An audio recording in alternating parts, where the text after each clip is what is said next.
अम्ल की एकादशी 2026 कब है? 26 या 27 फरवरी सही तारीख जानकर ही व्रत रखें। सावधान हो जाइए, क्योंकि साल 2026 की अम्ल एकादशी पर एक ऐसा अद्भुत और दुर्लभ संयोग बन रहा है जो पिछले कई दशकों में नहीं देखा गया।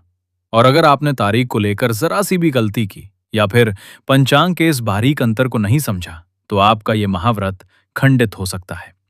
जी हाँ, 26 फरवरी या 27 फरवरी, ये सवाल केवल कैलेंडर की तारीख का नहीं है।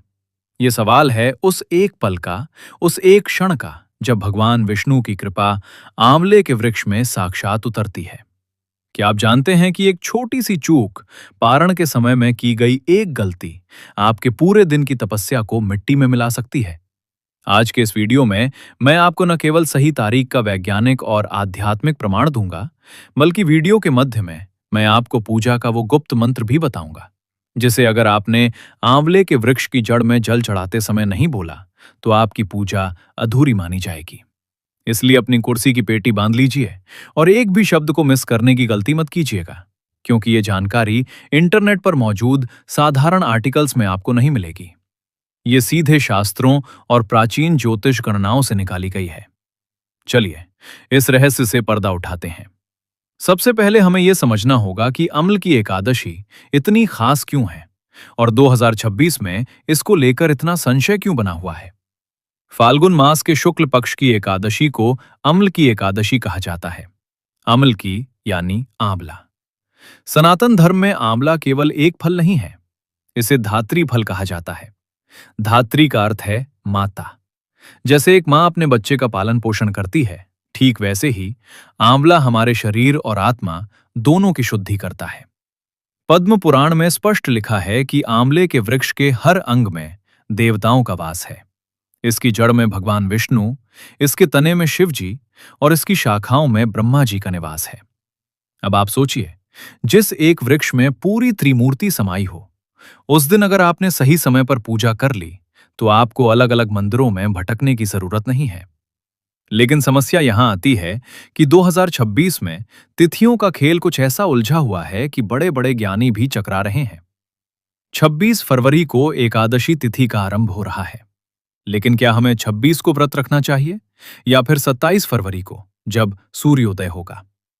शास्त्रों का नियम कहता है उदया तिथि, यानी जिस समय सूर्य भगवान अपनी पहली किरणें धरती पर बिखेरते हैं, उस समय जो तिथि मौजूद होती है वही पूरे दिन मान्य होती है। परंतु ठहरिए, यहां एक पेंच है। कभी कभी एकादशी दशमी तिथि से युक्त होती है। हमारे शास्त्रों में दशमी वृद्धा एकादशी को, यानी जिस एकादशी में दशमी का थोड़ा सा भी अंश मिल जाए, उसे राक्षसी एकादशी कहा गया है। जी हां, आपने सही सुना। राक्षसी एकादशी ऐसी एकादशी का व्रत करने से पुण्य नहीं बल्कि पाप लगता है और घर में दरिद्रता आती है। इसलिए यह जानना बेहद जरूरी है कि 2026 में 26 फरवरी की एकादशी शुद्ध है या उसमें दशमी का जहर खुला हुआ है। इस रहस्य को सुलझाने से पहले आपको यह जानना होगा कि इस व्रत की महिमा क्या है। ये महिमा आपको एक पौराणिक कथा से समझ आएगी, जो आज के संदर्भ में भी उतनी ही सटीक है। राजा मानधाता ने एक बार वशिष्ठ जी से पूछा कि हे मुनिवर, मेरे राज्य में प्रजा सुखी नहीं है, कोई ऐसा व्रत बताइए जिससे सबका कल्याण हो। तब वशिष्ठ जी ने उन्हें अम्ल की एकादशी की कथा सुनाई थी। एक नगर था जिसका नाम था वैदिश। वहां का राजा था चैत्ररथ। वो नगर इतना पवित्र था कि वहां कोई भी नास्तिक नहीं था। एक बार फाल्गुन मास की एकादशी आई। राजा, प्रजा और सारे नगरवासी नदी किनारे गए। वहां का राजा था और वहां स्थित एक विशाल आंवले के पेड़ की पूजा करने लगे। वे रात भर भजन कीर्तन किया। संयोग देखिए, उसी रात वहां एक शिकारी आया। वो शिकारी जो जीव हत्या करके अपना पेट भरता था, महापापी था। उसे बहुत भूख लगी थी। वो शिकार की तलाश में वहां पहुंचा था, लेकिन इतनी भीड़ और दीपकों की रोशनी देखकर वो छुप गया। वो एक झाड़ी के पीछे बैठकर सब कुछ देख रहा था। उसने देखा कि लोग कैसे श्रद्धा से उस पेड़ की जड़ में जल चढ़ा रहे हैं, कैसे भगवान दामोदर का आवाहन कर रहे हैं। उस शिकारी के मन में भी न जाने क्या परिवर्तन आया। वो पूरी रात भूखा प्यासा वहां बैठा रहा। उसने अनजाने में ही सही एकादशी का जागरण कर लिया। सुबह हुई, वो अपने घर गया और भोजन किया। कुछ समय बाद उस शिकारी की मृत्यु हो गई। जरा सोचिए, जब अनजाने में किए गए व्रत का इतना बड़ा फल मिल सकता है, तो अगर आप 2026 में विधि विधान और सही समय जानकर यह व्रत करेंगे, तो आपको क्या कुछ प्राप्त नहीं होगा। अब हम वापस आते हैं 2026 की उस गुत्थी पर जिसे सुलझाना आपके लिए अनिवार्य है। 26 फरवरी 2026 की सुबह पंचांग के अनुसार दशमी तिथि का प्रभाव रहेगा। एकादशी तिथि दिन के मध्य भाग के बाद शुरू होगी। अब बहुत से लोग जो केवल कैलेंडर में तारीख देखते हैं, वे 26 को ही व्रत शुरू कर देंगे। ये एक बहुत बड़ी गलती होगी। शास्त्र, विशेषकर वैष्णव मत, साफ कहते हैं कि जब तक एकादशी में सूर्योदय न हो, वो व्रत उत्तम नहीं होता। 27 फरवरी 2026 को सूर्योदय के समय एकादशी तिथि विद्यमान रहेगी। इतना ही नहीं, उस दिन द्वादशी का भी सुंदर योग बनेगा। इसे त्रिस्पशा महाद्वादशी का भी संयोग कहा जा सकता है, जो कि 1000 एकादशियों का फल देती है। तो ये तो तय है कि व्रत आपको 27 फरवरी को ही रखना है। 26 फरवरी को व्रत रखने की गलती ना करें, क्योंकि वो दशमी युक्त होगी, जो गृहस्थों के लिए वर्जित मानी जाती है। अब बात करते हैं पूजा की विधि की, और यहां आपको बहुत ध्यान देना होगा, क्योंकि मैं अब वो गुप्त तरीका बताने जा रहा हूं जिससे आंवले के वृक्ष की पूजा सिद्ध होती है। सुबह ब्रह्म मुहूर्त में उठें। अगर संभव हो तो पानी में थोड़ा सा आंवले का रस या चूर्ण मिलाकर स्नान करें। ऐसा करने से गंगा स्नान जितना पुण्य मिलता है।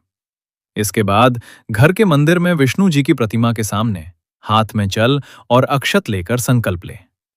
संकल्प में अपना नाम, गोत्र और अपनी मनोकामना स्पष्ट बोले। याद रखिए, बिना संकल्प के की गई पूजा बिना पते के चिट्ठी जैसी होती है, वो भगवान तक पहुंचती ही नहीं है। संकल्प के बाद आपको आंवले के वृक्ष के पास जाना है।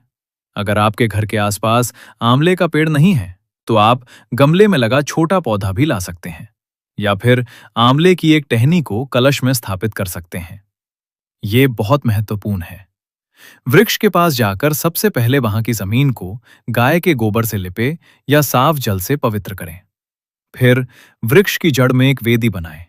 उस वेदी पर कलश स्थापित करें।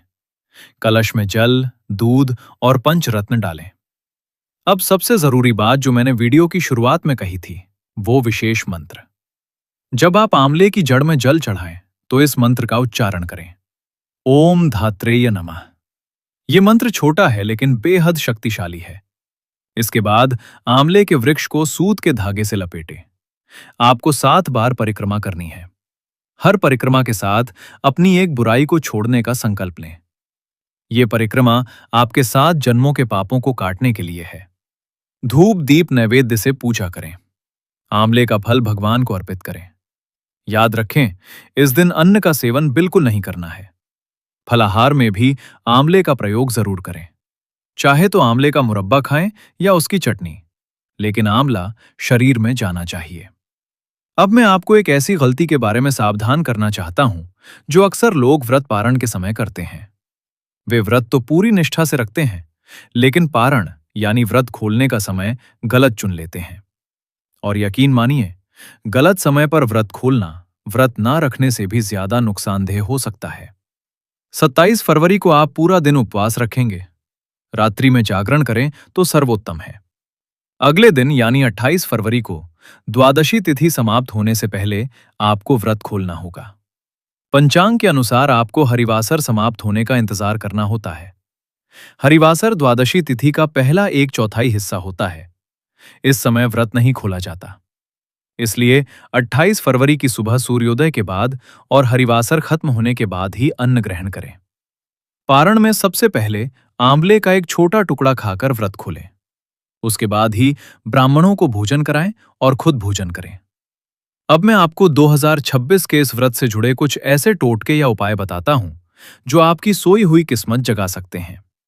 अगर आपके घर में धन नहीं रुकता या कर्ज का बोझ बढ़ता जा रहा है, तो इस आंवले की एकादशी की शाम को आंवले के वृक्ष के नीचे घी का एक दीपक जलाएं और उसमें थोड़ी सी केसर डाल दें। भगवान विष्णु और माता लक्ष्मी का ध्यान करते हुए श्री सूक्त का पाठ करें।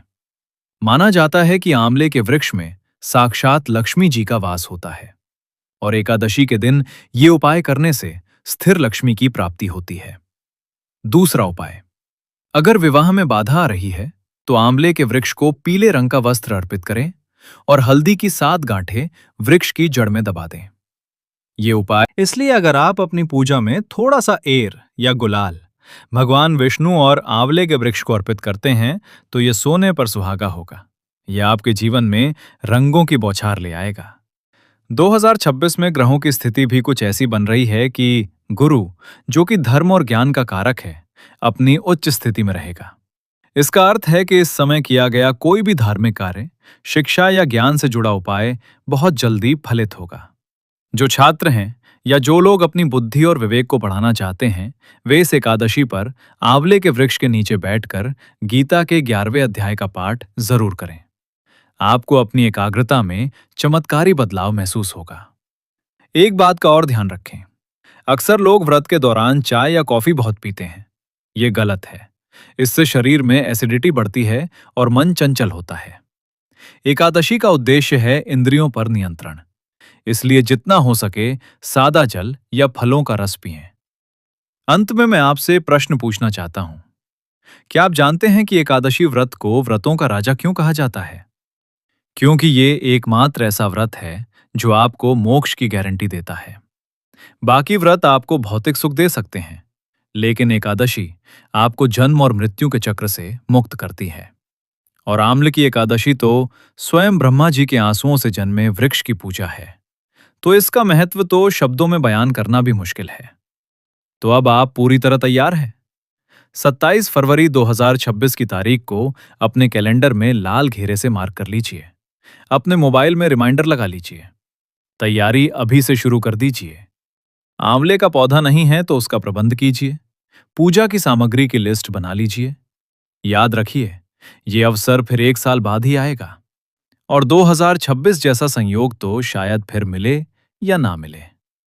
अपने परिवार के साथ पूरी श्रद्धा और नियम के साथ इस व्रत को करें। ये जानकारी आपके किसी मित्र या रिश्तेदार के काम आ सकती है, तो इसे शेयर करने में संकोच ना करें। पुण्य बांटने से बढ़ता है, कम नहीं होता। प्रभु श्री हरि विष्णु की कृपा आप और आपके पूरे परिवार पर बनी रहे। आंवले के वृक्ष की छांव आपके जीवन के हर दुख और ताप को हर ले। इसी कामना के साथ मिलता हूं आपसे अगले वीडियो में एक और नए रहस्य और जानकारी के साथ। तब तक के लिए अपनी भक्ति को जगाए रखें और सही समय का इंतजार करें।